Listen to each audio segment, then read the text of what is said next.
On a gray April Sunday, the Road to Healing tour stops at a gathering hall on the Tulalip Indian Reservation in Washington.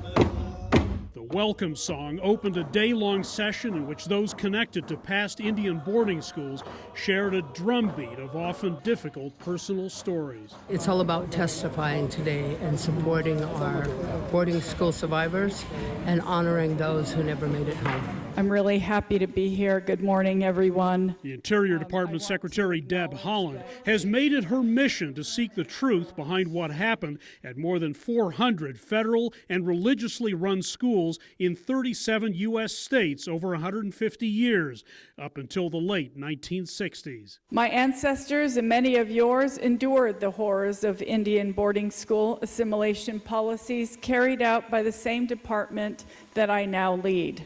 I will grieve with you, I will weep, and I will feel your pain. An investigative report released by her department last year documents the systematic effort to rob Indigenous students of their identities, their culture. In many cases, children were torn from their families, forced to adopt English names rather than their Indian ones, and forced to stop speaking their native languages. The schools were run military style with forced labor. Physical and psychological abuse of children was widespread. In the dormitories, of course, the kids would be crying because they're lonesome for their parents.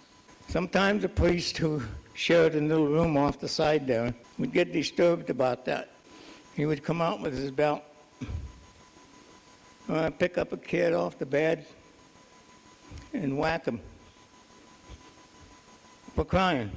Of course, when you're 6 years old and you see that, you get scared. You start holding things in. Only now are stories like these coming to light. There was a lot of things I seen, a lot of things I learned, a lot of things I don't want to remember. I'm 99 years old and I'm still healing yet. And it's hard. It's very hard. The Federal Indian Boarding School Initiative is aimed at addressing that trauma and creating an oral history of those schools. Our federal records alone can't tell the whole story. We need more. And so we need to hear from you. We thank you, Madam Secretary, for coming and being the ears to hear the stories. It's time for all of us to heal together. That road from acknowledgement to healing will be a long journey, but it's finally underway.